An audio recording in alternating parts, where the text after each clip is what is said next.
Hello and welcome to the podcast series, Creditors Corner Legal Talk, presented by Smith Debnam Attorneys. In this podcast, we explore a range of legal topics impacting businesses and individuals, so be sure to hit subscribe so you never miss an update. My name is Jerry Myers, and I'm an attorney in the firm's Consumer Debt Collections Practice Group. I will be your moderator today. Today's topic is the debt validation notice under the CFPB's recently released debt collection rule. We're going to look at the proposed notice and point out some of the traps that collectors might not catch, and we're going to discuss why some collectors' policies and procedures may need to change. Before we begin, I want to note the information provided in this podcast does not and is not intended to constitute legal advice. Instead, any and all information shared is for general informational purposes only. Listeners should contact their attorney to obtain advice with respect to any particular legal matter. With that out of the way, let's turn our attention to this week's topic. With us today is Caren Enloe. Caren is an attorney in the firm's Consumer Financial Services Litigation Group and has done a lot of work on this proposed rule from the CFPB, and we are delighted to have her today. Good morning, Caren. Hey, Jerry, how are you? Doing great. I hope you're well. I am. You ready to talk some validation notice? Sure. For our listeners who may not be familiar with the debt collection rule, what is it and why is it such a big deal? Well, it's a big deal because since the FDCPA was passed in the early 70s, a lot's changed. Technology's changed significantly. I mean, if you think about it, Jerry, in the early 70s, cell phones really didn't exist. And, I remember when I had my bag phone and thought I was the coolest thing on the planet, carrying around my 15-pound cell phone. But now everyone has one. And so as technology has changed, people have looked at how to leverage that technology. And as that's changed, how you collect debts has changed. And so what the rule has done is, for the first time since the FDCPA was passed in the early 70s, it's come along and provided some contours and some interpretation to, and I think in the view of the CFPB, address some of these technological advances for the first time. So the rule has been in discussion, since 2013. So this has been kind of like the longest saga ever of rulemaking. And the final rule came out in two parts, one at the end of October, one at the end of December of last year. And it's going to take effect on November 30th. And what the rule does now is it goes through and interprets the FDCPA. It's the CFPB's interpretation of it. And by doing that, they lay out, they go through the rule, the debt collection statute, and they kind of lay out how they interpret it and what it means. And there's some additions to it, things that are frankly not in the FDCPA that are now added to it in their interpretation. And there are some things that are just simply kind of cleaned up. Well, that seems like a positive development, and I hope we will find, as we look through the validation notice, some things that we think are going to be beneficial. You had mentioned that this rule is set to take effect on November 30th. Is that still the case? As we sit here today on March 31st, yeah, it is. But Biden asked all regulatory agencies to put a pause on the rulemaking. The CFPB is in the process of confirmation process for its new head. So there's a possibility that will be pushed back, but I would not say necessarily a probability that the whole rule will be pushed back. And the reason is this whole rulemaking process started, like I said, in 2013 when Cordray was in charge of the CFPB. And so it's been such a long process. And when you go back and look at the advance notice proposed rulemaking that came out, I think it was I want to say it was 2015, 2016, 2017. There's so many similarities from the Obama administration's promulgation of the advance notice of proposed rulemaking to what we actually ended up with. I don't think that we're going to see a complete pause on its effective date. Having said that, you said that, this rule's a good thing. Yeah, it is. But, I think somebody told me a long time ago that a good settlement is when neither party's really happy And there are things about this rule that consumer advocates are unhappy about, and there are things in this rule that the receivables industry is not happy about. So I would say it probably strikes a pretty decent balance because no one's entirely happy. Understood. Well, getting to the validation notice, Section 1692G of the Fair Debt Collection Practices Act sets forth the statutory requirements for debt validation. How is the new rule different from what we see in Section 1692? Oh, so different. I mean, I think this is the centerpiece of the rule from the CFPB's perspective. And it's so different because, 1692GA sets out the 5 requirements that have to be in a debt validation notice. The name of the debt collector, the amount of the debt, and then the 3 disclosures that have to be made. And that's it. And when you get to the rule, almost the entire second part of the rule, which is like 500 pages, is about the debt validation notice. So right there, that should tell you it is incredibly different. And how it's different is there's a lot of additional disclosures. There's a lot of optional disclosures that can be in it. There's the concept of an itemization date and an itemization calculation that has to now be in it. There are, and I know you guys love this down in your section, right? Now there's a checkbox if you want to dispute the debt. That's something that industry is not real thrilled about. And I think there's so many ways it could have been done better where there was actually some specificity required, but there really isn't. And so there's so many ways this is different. And there's so many things I think that are going to really, this is where I think industry has got to focus for the next 6 months on how they're going to address this. So, Caren, it sounds like what the CFPB has done is take a long history of interpretation of the FDCPA, looked at it through their own unique lens as the top consumer financial protection group, and have boiled into this validation notice a lot of things that were never contemplated under 1692G of the FDCPA. Do you believe that there are things that are going to catch people off guard, Caren? Oh, yeah. There's so many. I mean, from my perspective, from somebody who does compliance work in defense litigation, I can tell you I feel pretty confident we're going to be busy for the next 10 years of litigation. And there's a lot of places where I think that folks that are debt collectors under the FDCPA, and it's important to know, Jerry, the rule, the one thing that the CFPB did that I think was important is it clarified that the rule only applies to debt collectors as they're defined under 1692A.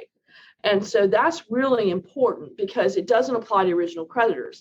Now, having said that, they've been really clear that while the FDCPA and the rule don't apply specifically, if you go back and look at some of their other guidances, I think they're going to use it as a guide in their enforcement actions against original creditors. So when we're looking at it and we're starting to talk about it, there are a lot of things that are going to catch folks off guard. And I think there's a lot of little traps in it for the unwary. Just name just a couple, just come to mind really quickly is, the definition of consumer now includes deceased consumers. So that's going to be a big change. You've got this itemization that you're going to have to provide, and there's blanks that have to be filled in. That's going to be a big change. Now the debt collector is obligated to calculate the debt validation deadline, the date by which the consumer has to dispute or request the original creditor. That's a big change. There's traps in there. So there's a ton of places where folks are going to really need to not only read the rule, but they've got to go read the comments, and then they've got to talk to their vendors, and they've got to talk to their clients. So you talked about how the rule is going to treat deceased consumers a little differently than we've been accustomed to in the past by considering a deceased consumer a consumer. What does that mean in terms of the validation notice sent to a deceased consumer? Well, first thing you got to note is that consumer now does include deceased consumers. And that's important because I think that's been an issue, I think, for everybody. We've all kind of said, well, look, we can contact whoever, or there's no harm, no foul from an injury perspective. If the consumer's dead, you can't sue us, right? And so that's been, there's been this kind of dialogue back and forth between the consumer bar and the receivables management folks. But really what it comes down to is now consumer includes a deceased consumer. And how that impacts the validation notice is the rule's clear that if you know or should know the consumer is deceased, now you have to send that debt validation notice, assuming it hasn't already been sent, to the representative of the estate. And when you're doing that, you're looking at, and then the rule goes on and defines who the representative of the state is a little bit more broadly than, as lawyers like to be very specific about things. Okay, it's very precise, it's this person, but they kind of follow the FTC guidelines on that. Is the person that's representing the estate or authorized to act on behalf of the deceased consumer's estate. And that's important because it kind of recognizes the fact that not all estates have a formal personal representative or executor of the estate, and they say that that's okay. Well, the challenge is, as you know, and as all the folks who handle consumer debt collection know, is that so many of these deceased consumers don't leave an estate that actually goes through probate. And so, as you pointed out, there really isn't a place where you can go to find the personal representative. And so that creates a lot of additional challenges for the collector in trying to determine who is going to get this notice. Yeah. It does, and that's why it's problematic. I think this is an area we're going to see some litigation. I think it's problematic from, I don't know that all debt collectors scrub for whether the consumer is even alive. And so you're going to have to do those scrubs, and you're going to have to probably do some additional type scrubbing to figure out if there's an estate or not, or who the likely representative is. The other trap to it is you can't just send it to the bailout. I think that you're probably thinking is okay. That's fine. I'll just send it to the personal representative of the estate of John Doe. That work? Nope, it won't, because you've got to name that person. So it's got to be sent out with some specificity to the person authorized to act on the estate. And the comments say it requires that the debt collector identify by name the person who was authorized to act on behalf of the deceased person. Now, you've got some location information potential there that you can use to get to that.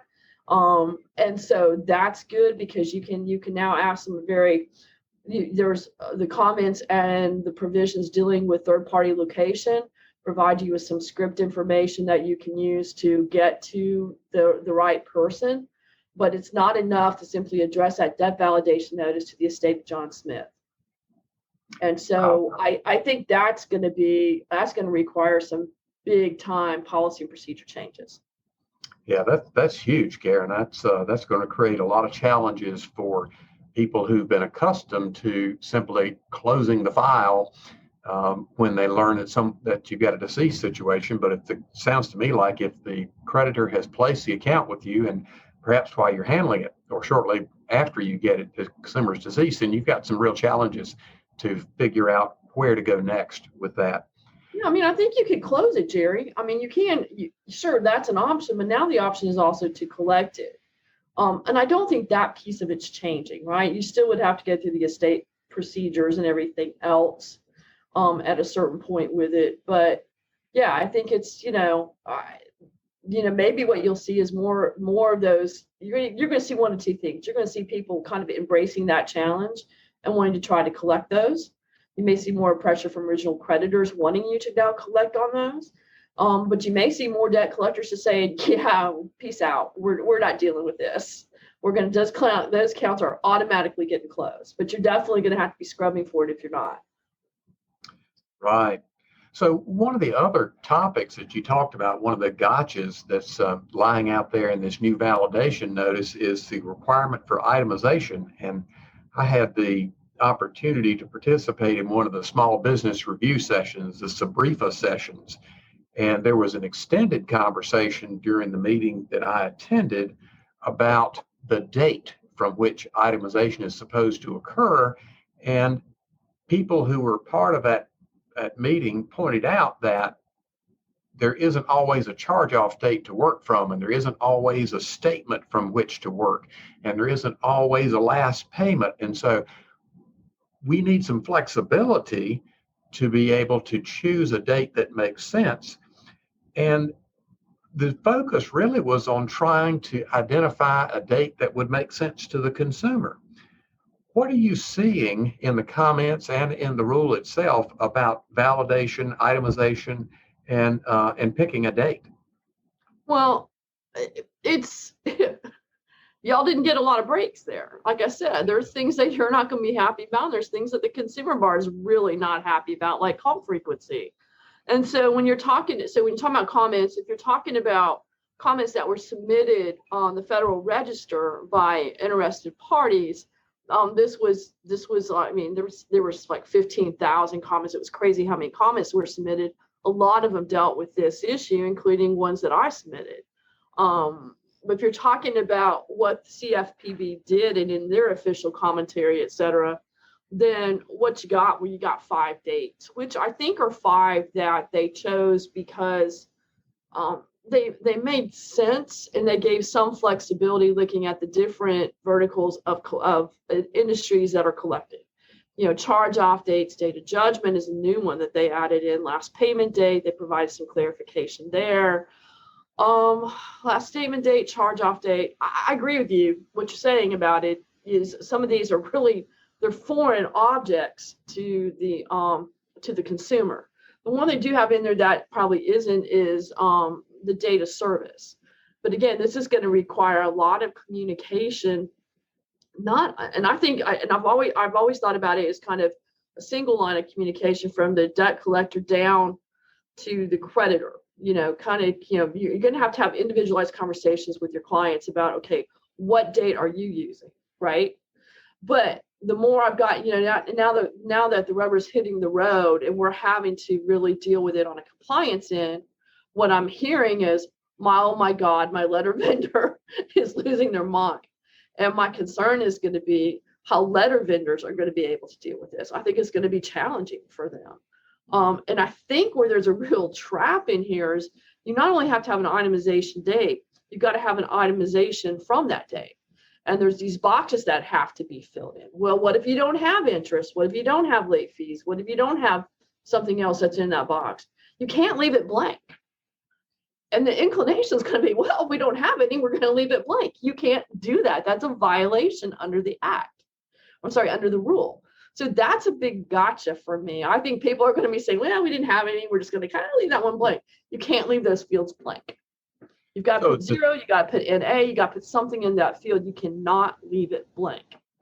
So is $0 and 0 cents different from leaving it blank? Would that meet the requirement? From my perspective, no. But from the CFPB's perspective, absolutely. Because it's leaving it open.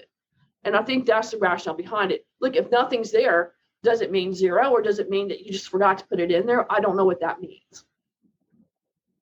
That sounds like a real challenge to add to the list of challenges we've already discussed.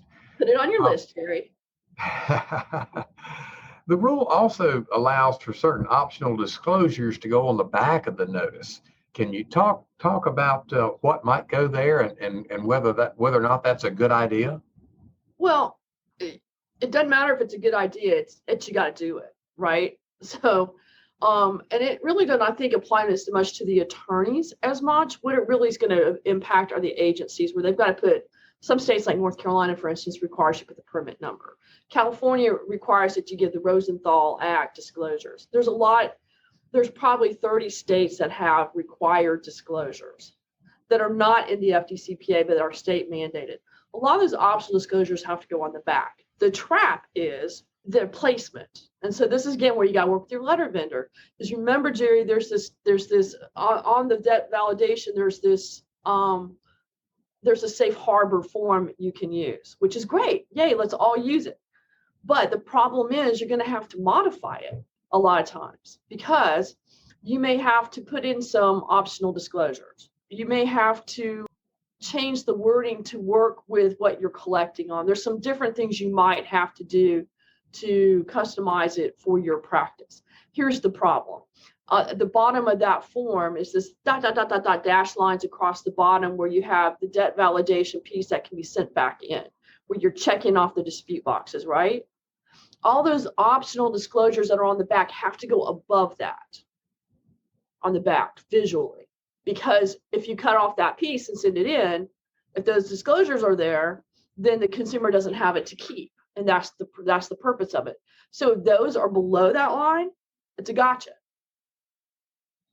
Wow, that's scary. again, it kind of emphasizes what you're going to have to do to work with letter vendors. And, I think that's the piece everybody's hopefully jumping on right now, because it's the end of March. We got maybe 7 months to get this right, because you're going to really want to have all this finalized and done, I would think 30 days before it takes effect, so that when you start rolling out, you're rolling them out right. And so, yeah, it is scary, but it's expensive is what it is too. For sure. Now, under the FTCPA, debt collectors have to provide the consumer with 30 days to dispute the debt or request validation information. Under the rule, the debt collector now has to calculate the debt validation period. Can you tell us about some of the problems you anticipate there?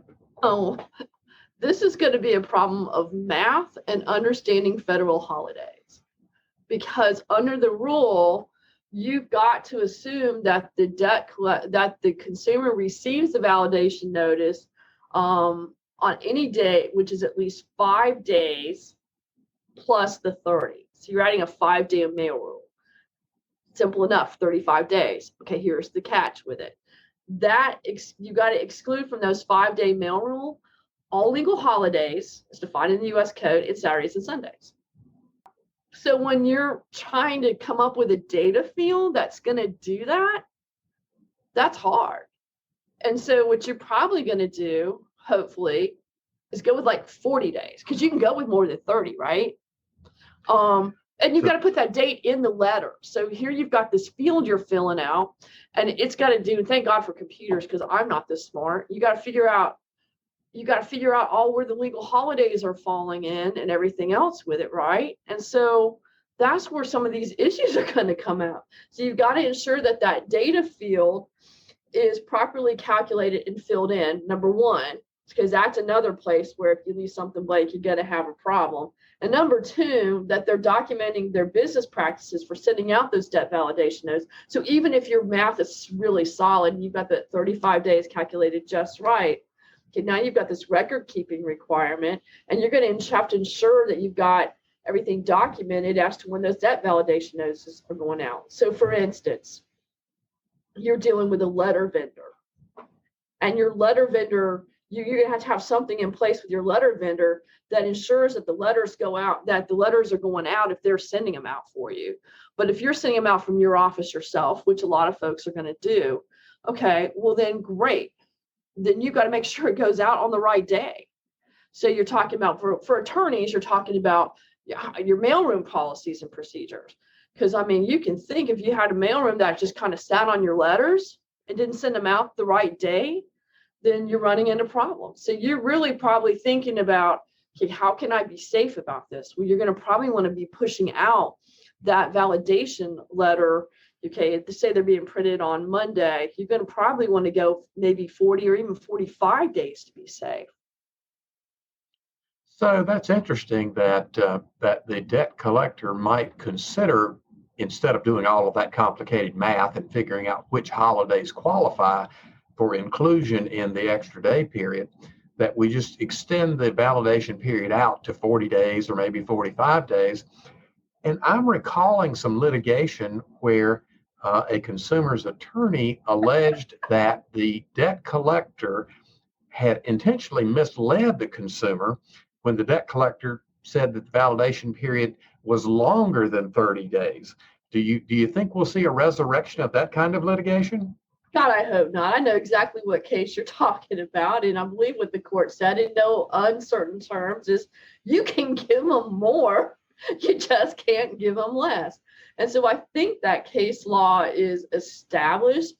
I think what's going to be clear, Jerry, where I think you're going to have the litigation is in instances where that letter doesn't get there anywhere close to within that 35 days. And then you're going to have a consumer attorney say, aha, I've got you. Now I want to see all your policies and procedures, and I want to see your documentation. And remember, this rule now has this record keeping requirement in section 100, right? So you've got to have the stuff to prove that you complied. Well, if you don't have a record of when that stuff went out, how are you going to support that? Lots of challenges. Well, now, when you and I have talked about the rule, you said that you see another trap for the unwary in the form of lockbox addresses. Tell me more about that. Well, so this is one where I think there's subject to debate. I've gotten in some debate with some of my colleagues. I think I enough that I went back and looked at it, and I still think I'm right. Here's the thing. You have to list the debt collector's address, okay? In both the bottom portion where you're sending it back with payment enclosed, hopefully, or with the debt dispute, and at the top, okay? You can use a vendor's address, but I think the rule is pretty darn clear. You have to use the creditor's address, and you can't put in two addresses. And so, when you go back and look at the comments of this, what CFB is saying, they're adamant that payment is of secondary concern with this notice. And I think the way debt collectors have to reconcile this is not my demand for payment. This is really my validation notice. And a good friend of mine says, stick to just the validation notice and you can't screw it up. And so when folks are trying to combine it, and a lot of people have, and it makes sense. You might want payments going to one address, and you might want your validation dispute stuff going to another address for compliance purposes. It makes total sense. But the problem you're going to have is in this notice, which again is for validation, and it's your validation notice under 1692G. The CFPB, I think, has made it really clear that payment's a secondary concern. And they've been really adamant that you've got to make sure that that second alternative address should not be included. I just think it's very clear, but I've got some friends that think it's gray. So it's a subject to debate. I can guarantee you the fact that my colleagues are disagreeing on it. If we think it's gray, the consumer bar is going to be all over it. And so I think this is going to be a place we see some definite litigation on it. Well, over the last 30 minutes, we've talked about a lot of issues that arise out of this debt validation notice. If you were to give a short synopsis, what are the big points that debt collectors ought to be considering between now and the effective date of the validation notice in the new rule?